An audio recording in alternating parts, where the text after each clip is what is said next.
Hello, नमस्कार. स्वागत आहे आजच्या व्हिडिओमध्ये. तर रोजच्याप्रमाणे गायांचं सगळं आवरून झालेलं आहे. रोज रोज तेच दाखवण्यापेक्षा म्हणलं आता सगळं आवरल्यानंतरच दाखवावं.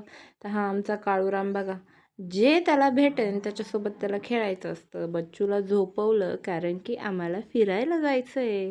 फिरायला म्हणजे आता कुठं शिर्डी, नाशिक, मुंबई तर आम्ही जाणार नाही. मग त्याच्यामुळे आपली टोपली उचलली आणि मस्तपैकी शेतामध्ये फेरफटका मारायला आम्ही निघालो. तर फेरफटका मारायला तुम्ही म्हणाल टोपली घेऊन जायची काय गरज? तर आपल्या वावरामध्ये आलेले आहे डिंगऱ्या.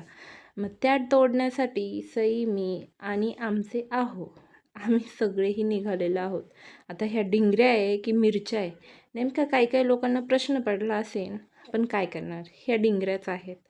डिंगऱ्या म्हणजे काय? तर मुळा खूप खूप म्हणजे खूप जास्त दिवस मातीत राहिला, आपण काढला नाही का त्यालाच पानं येतात आणि ह्या डिंगऱ्या येतात. खूप पौष्टिक, खूप छान अशा ह्या डिंगऱ्या. तर लसूण बघा, थोड्या दिवसाने तो काढावाच लागणार आहे, तेव्हासुद्धा तुम्हाला दिसणार आहे. पात बघा किती छान आली आहे. तर असं संध्याकाळचं मस्त इव्हनिंग रुटीन आणि मज्जा, गंमत जम्मत, ग्रामीण भागात राहण्याची एक फायदा म्हटलं तरी चालेल. अशा प्रकारे घेतो तुमची विदाई. Bye bye.